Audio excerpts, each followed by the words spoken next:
Hey, Dr. Okay. Mill, I got to Yeah, tell you, whoa, yeah. Bring we it. got Oh, to get he's ready here. for our guest now. Hold on, please. Ladies and gentlemen, Dr. Zimbardo. Hello, I'm here. Welcome. Greeting. Dr. Who Mill, I why don't you do an introduction to our friend, please? Oh my gosh. Hi, Phil. Hi, So Mel. Dr. Philip Zimbardo, one of the driving forces behind today, and the reason that this keeps moving forward is because when you have someone who is in your corner and just tells you, yes, you're crazy, but keep doing this. You need to keep doing this. You must keep doing this. You must not stop until you keep doing this. With Phil's help, we have been able to go global and reach people around the world, like Abhishek out in Kolkata, India, who has definitely become the managing partner of SQUIDminders and making this all real. And Phil, I would like to dedicate to you, anybody who wants to know who Phil is, Google Philip Zimbardo, check out the TED Talks. But I would like to dedicate this version of the Squid poem to you. And they haven't all seen it yet. And we are live streaming on YouTube. So Okay, wonderful. all right. You want the slide deck with the poem? Nah, I'll just do this one me. Okay. Well, actually, yeah, John, can you put the slide deck and me and Phil all at the same time? Wow. I would need the slide deck, Abby. Ah, complicated. Let me just do it. We'll do the slide deck one later. Great. Okay. So we can spotlight me. It's all about me right now, right? You Yeah. already spotlighted. It already is all about you. Yes. You and your squid brain, can you think before you ink? By Dr. Mel and the SQUIDminders. Whenever you feel like something is wrong, can you stop to ask questions before you go on? Can you ask good questions to better understand? Can you imagine your choices, then decide on a plan? The long version. You might be surprised to learn what I did, but now I can show you your very own squid. It's like a part of your brain that is hidden from view, but it often drives what you say and you do. Whenever your squid feels like something is wrong, it's right there to tell you. It doesn't take long. It turns different colors and can make your heart race, can make you get louder and scrunch up your face. Your squid, it turns out, will squirt ink in distress. If it feels overwhelmed, you can make quite a mess. So what can you do when your squid starts to yelp? You could ask some good questions if you want to help. Could you try to distract it before it reacts? Could you cover your mouth before it attacks? Could you take a deep breath? Count to 10, walk away before, and ask your squid what it most needs to say? Could you ask it a question to better understand? Could you imagine your choices, then decide on a plan? Where can you go if you just need to hide? How can you help your squid cool off inside? Before you return from wherever you go, make a plan to come back and try to talk slow. Things might get messy if your feelings still hurt, but maybe good questions can stop a squid squirt. Now, I have a question that I must ask you. If there's a squid in your brain, do I have one too?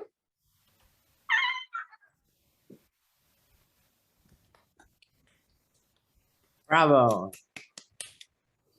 Ta-da! Ta-da. So, thank you. So this is something that your work inspired me to do years and years ago, because the idea of having people understand how to notice that something is wrong and do something besides just reacting. So with that, Phil, can I ask you, I've been going since definitely a little bit potty in the head. Would you like to introduce yourself? And I have one main question for you. because you're giving us your time today. Why is Sure. this so important to get out into the world? Well, I have an unusual introduction. Well, I'm Phil Zimbardo, a professor emeritus in psychology at Stanford University, where I taught for almost 50 years. And also I am the founder of the Heroic Imagination Project, which obviously has overlap with the SQUID program. But I want to begin in an unusual way. Some years ago, Israeli-born a researcher named Daniel Kahneman won the Nobel Prize for describing to professionals how they can make good judgments under uncertain conditions.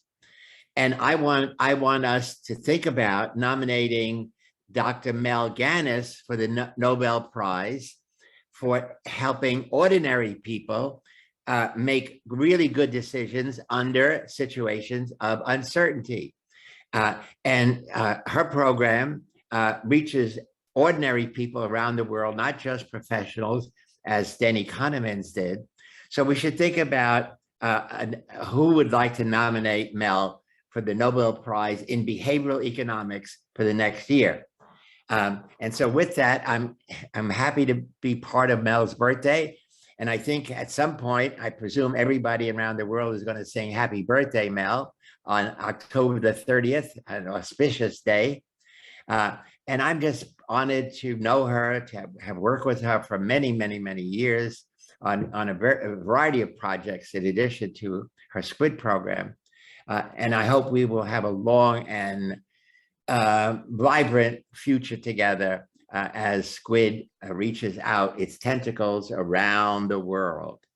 And hopefully we'll get it into my hometown in Sicily next year. Okay, with that, I think I'm here to listen, not to talk. It's you and me, man. Okay, okay. So the number of people calling for your attention at any one point is pretty high. You've got a lot of celebrity status out there. And one of the strangest parts of my life is that you started paying attention to me, even though I'm quite clearly nuts. What was it about SQUID that leveled up in your mind as being something different from what everything else is, all of the other stuff that's out there? Why is this a different approach to mindfulness? Well, you're wearing that approach. I mean, it's weird. I mean, you know, starting with just the whole concept of squid and an octopus and squidding out, and you know, and you know, and essentially you make it funny. Obviously, kids enjoy it very much. My grandchildren got a squid outfit, and they went through the SQUID program and love it. So it's, I mean, what's unique is you and doing something very deep and vital about how to improve the quality of our lives by learning how to make really good decisions, really under conditions of uncertainty, what Kahneman was talking about, but to do it in a funny way, not a deadly serious academic way. And that's what makes it, that's what attracted me. And I think that's what attracts everybody around the world. And I can see this attracting you, and specifically because you are the only professor I know who prefers t-shirts over suits and ties. Right, okay. You can sell t-shirts from the stage of an academic conference and have everybody going, more, we need more. Right. So just a call out to anybody who is watching this right now. We have t-shirts available for Heroic Imagination and SQUID and things like that. So put a note in the comments if you want more about t-shirts. So how much are they? We should let them know. We don't have it that organized yet. Oh, okay. Okay. We have the designs, but it's all based on patronage. Okay, yeah. Actually, so yeah, one of the questions. Oh, go ahead. If people are interested, we will make them available to you. But I think you're going to have to show a design so people know what they're buying. We'll have to figure that part out in the next few hours. Okay. But okay. We do have we have so much that we've done on this over the years, and part of today is just one of my favorite riddles is how do we? And I don't know if I've told you this one, Phil, but no. How do you know when the design of something is done? Is what? I missed that. How do you know the design of something is done? Oh, done. When is it done? The deadline hits. Right. And right. today was the deadline. So here's what we've got so far. And the ability to just put it out there, to be keeping it real, you know, the fatigue is kicking in. I've been going for a week. I know. I know. So let's see, what else? Can we get people submitting questions to Phil on YouTube and on the chat channel? Who else has questions for this guy? Because we have the rare privilege of having him here with us today. Phil, are you able to come back for another one of our office hours sometime in the not distant future? Maybe. Not today. No. Not today, no, but in somewhere in the next month. Oh, sure, of course. We'll get you on for a longer. Of course, I'm longer available. slot. Right. Does anybody? So, John, you've got the messages coming in. Does anybody have a question for Dr. Phil Zimbardo? If anyone's here at Zoom, will ask a question, just raise your hand like Lucas has, bringing up Lucas with you. Lucas from the Czech Republic. How are you? From Poland. Poland. Hi, Phil. So Hi, Lucas. My question to both of you is, the world is, in many cases, in many regions, in some sort of turmoil, some trouble. There are a lot of challenges ahead of humanity. Climate change, political challenges, conflicts of every sort. What would you point to as a sort of root cause there? What are we as humanity failing at, and how can SQUID help? Wow, that's really heavy. Yeah, I mean, we are facing unique problems. I mean, climate change is here to stay. In California, as you know, we had a drought for 9 months, and then we had wildfires going on, burning everything down. And then we had a huge rainstorm. It's all extremes. And in other places, while we were having drought, they were having floods. So climate change, and I'm glad to see that President Biden, America's president, is going to a conference on climate change in Europe. And see, this is at a national level. They have to do more to reduce carbon emissions. He's talking about, Biden is talking about electric cars, but that's not going to happen. That's too expensive. That's not a reasonable alternative. But the other big issue is polarization within nations. So America is now totally polarized between the right and the left, progressives and conservatives. And for me, I just wrote an article I can share in Psychology Today about the importance of learning critical thinking skills to counteract all of these fabricated, controversial statements. And the problem is a lot of people live on social media where you just get a soundbite. I mean, you don't get any information. Somebody proclaims something, A is true or B is true. And so I can share the Psych Today article I just wrote yesterday. I can put it on later on and share it with you, the importance of critical thinking. And at this point, I'm going to have to go. I have to see my grandchildren who are 9 and 10 my grandson named after me is having his birthday. Before you go, Phil, let me have Elle say quickly, this is my daughter, Elle. Hi, Elle. Greetings. Yes, greetings. lovely to meet you. And I hope you have a wonderful time with your grandchildren today. Yes, I hope wonderful. so. I know so. It's Yes, going to be wonderful. no doubt. Thank you. Did you have a question for Phil? I have a question kind of about SQUIDminders as a whole. And so, Phil, if you need to run off, that's totally fine. Okay.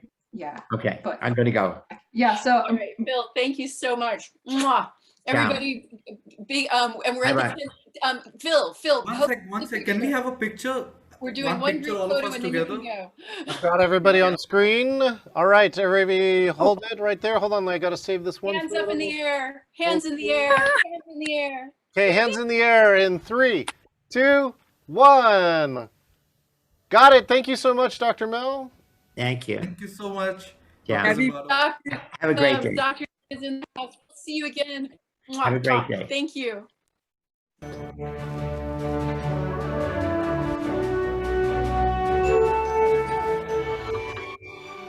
I'm going to remove all the spotlights. You can All right. leave gallery to see everybody. And Excellent. Dr. Mill, why don't you debrief this group with? Well, let me get Elle's question. So Yeah. let's do the conversation version of Elle and Mel. Elle and Mel get to have a conversation. This is my daughter, Elle Schofield. In the land of people who I respect most in the world, here we are. That's very sweet. Hello, and I think the main question that I wanted to ask, and at first I was like, oh, I'll ask Phil, and then I realized, you're probably the right person to ask anyway. I find that of the steps in SQUID, the most compelling and the most challenging is that Q, asking questions. And I'm kind of curious from your perspective, when we're in those interpersonal heated moments where we've just taken a moment out to stop, are there favorite questions that you go to get yourself from that charged up, emotional, intense place toward that understanding that you talk about? That is a fantastic question. How many other people want to know what questions do we ask ourselves, right? So my go-to one is, generally speaking, if I'm upset, there's another person involved and they have said or done or not said or not done, but let's just go with they have said or done something that hurt. I'll even simplify it. They said something. They either wrote it in a message or I heard it coming out of their mouth and it has landed wrong and I'm starting to have that emotional reaction. So the very first question I try to remember is to examine what was their intention? Because we so quickly get upset with other people because they hurt our feelings, because they said something mean. And this idea that we're out there intentionally hurting each other is so nonsensical, but our brains don't recognize that at first. So I'd say my first question is, what was the intention behind what they said? A lot of times it can be as simple as they felt hurt by something that I said. So you start walking backwards in the conversation is, why did they react that way? Because of what I had said before that. And then you try to examine what's going on in the situation by getting a bigger picture to it. So, so one of my first questions is, what's the intention here? The other question, I think that all of the research on conflict management and all of this other stuff is, am I breathing? And it's a strange question, but in the moment of feeling emotionally hit, if you can bring your attention to your breath, that is the first best choice for adding some oxygen into the conversation and into your mind so that you can then move into the next steps without the likelihood of losing it completely. Just the act of pausing and not reacting with whatever vitriol might be about to come out of your mouth. So I'll turn it back to you, Elle. What are the questions that you find yourself asking most frequently when you've got that reaction? Ooh, man.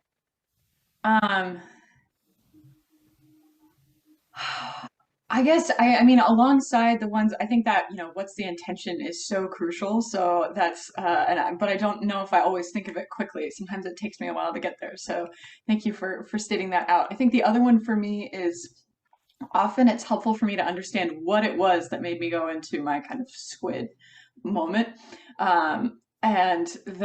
So some part of that is actually kind of interrogating, what was it about the interaction we were just having? Well, like, what part of me did it hit? Can I actually understand what was it that hurt? And sometimes it's an insecurity of mine that's really something that I kind of need to work through before I return to the conversation, rather than something that the other person perhaps misunderstood about who I am as a person. So,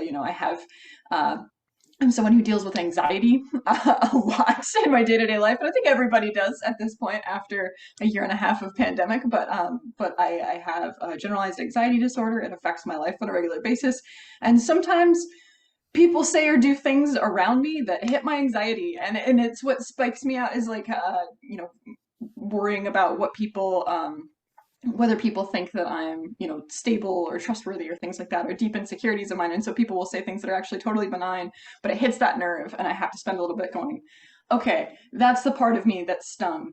And it's a part of me that often I perceive very differently from other people. So when I go back into the conversation, I'm going to try and bring clear information about why that's a touchy part of my identity into it, so that I'm ready to actually have a useful conversation about it that can help us improve our relationship in the future. That was long-winded. I hope that was actually what you're looking for, Mom. I am so delighted to be able to have this conversation with you in this format. I mean, you've been dealing with SQUID for a long, long, long time. Been there since the beginning, and I have got on with mine, and I'm enormously proud of the work that you're doing. Gosh, there's so many. Elle, can you describe what you remember? Oh, I'm going to ask you a couple more questions if that's okay. Okay. So in the schedule, we have Phil Zimbardo here for this half hour, but he had to go early. So can you stand in for Phil Zimbardo? I think you should have several people stand in for Phil Zimbardo. There's some incredible expertise and lived experience in this room. I recognize several of the names. So I'm happy to answer questions, but I would love, you should check answers out or questions out to the group. And I will in just a sec. Yeah. So John, can you give me Zana Smith and Elle and the three of us in a conversation? There's the mom, there's the daughter, and then there's the granddaughter. It's a family affair. It's a family affair. And you guys have both been part of this for as long, well, you've known me my whole life, and she's known me her whole life. You guys have grown up around me doing the SQUID stuff. Can you describe, Elle, can you describe what it's been like watching this morph from being this little idea back in the 2000s to where we are now? Sure. Yeah. I mean, I think one of the things I think about is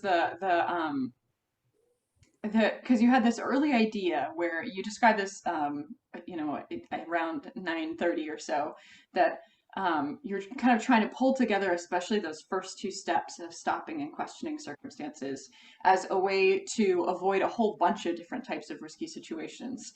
And then these additional steps that kind of tie in mindfulness and thoughtful communication and handling crucial conversations well, that kind of wove in perfectly in this UID part that that fits in with the S and the Q. But initially it was, it was a doodle and some letters, and trying to figure out how do we make this into something. I think the most compelling part was kind of in the late noughts and early teens, watching as you realize that there really isn't a ton of or there's a market, there's an audience for kids who have trouble probably engaging with the adult materials we have around mindfulness, but who are also dealing with stressful situations, who are dealing with conflict, and in many ways who are forming the way that they're going to deal with conflict for the rest of their lives at these early stages. And watching you weave in imagery and poetry and components like that to continue to strengthen the story, especially for that younger audience, has been really compelling. Nana, do you have anything you want to add?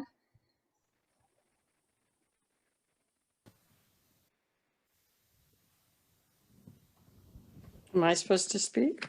Yes, here's the question. Oh, okay. I'm so so unfamiliar with Zoom. I'm really confused sometimes, but then I'm confused sometimes anyway. Yes, I'd like to add something else that Melissa has given, Dr. Mel has given me her journals on occasion to go through. And I see such creativity there, but it's a bit disorganized. And I'm an organizer. So for example, she writes poetry, and I like to bring it out to her and show her that she has indeed written a beautiful poem, mostly always centered on improving quality of life for everyone. One of my favorites are her creatures of habit poems and her description of the creatures of habit. I made a birthday card for her this morning showing the creatures of habit, which she'll talk about in a little while, being conducted as a choir by SQUID, and they were singing happy birthday to her. It's been a privilege and an honor, and I'm very proud to have watched my young daughter, who loved everyone without any kind of question, who grew up without feeling that she had to be kept in boxes, or her ability to reach out and embrace everybody and everything without any kind of hesitation.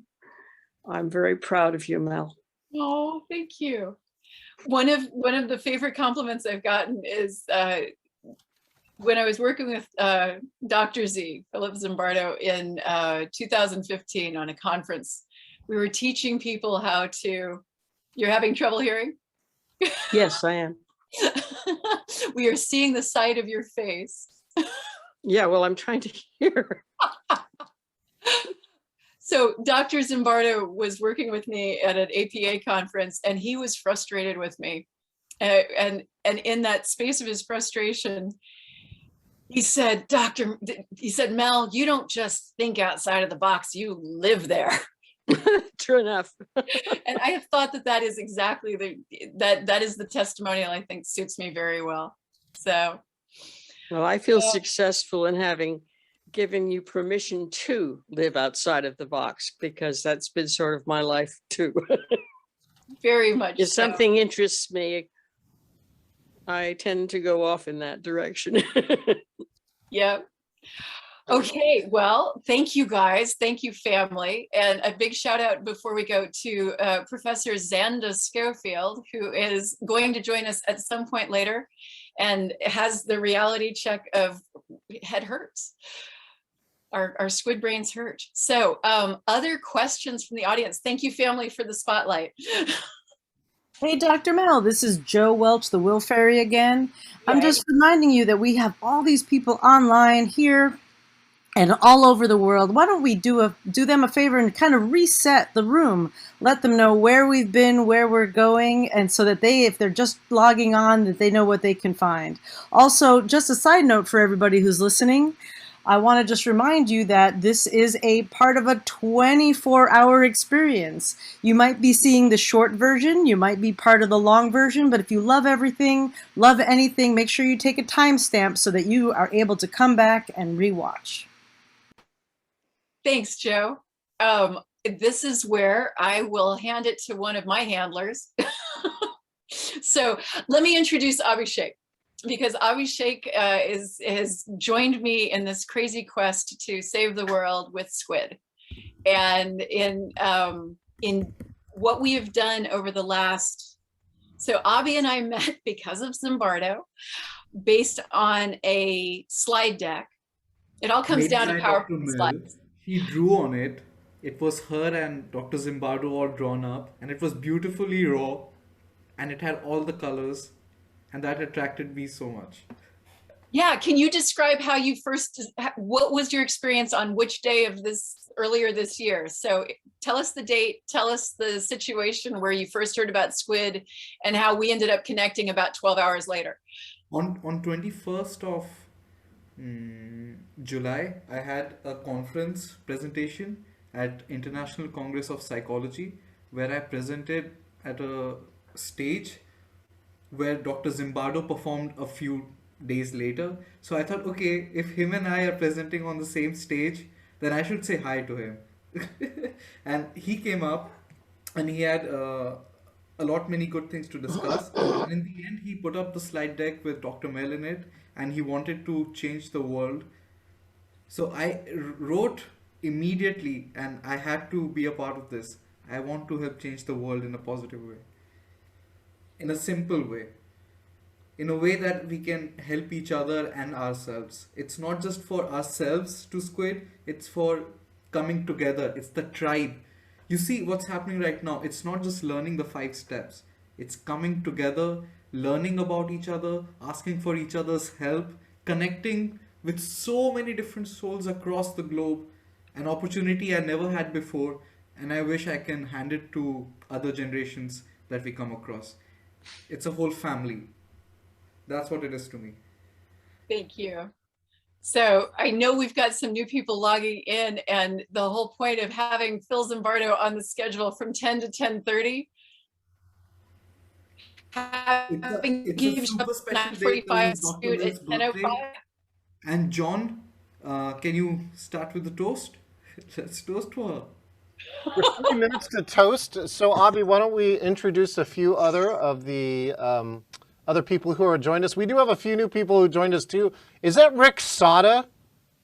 Holy cow! Dr. Mel, do you remember Rick Sada from Microsoft? Do I remember Rick Sada from Microsoft? John, do you remember Rick Sada from Microsoft? Certainly, absolutely have to remember that Rick Sada from Microsoft, we were on a project together. Rick, why don't you describe one of your, hopefully it won't scar you too much, Microsoft memories.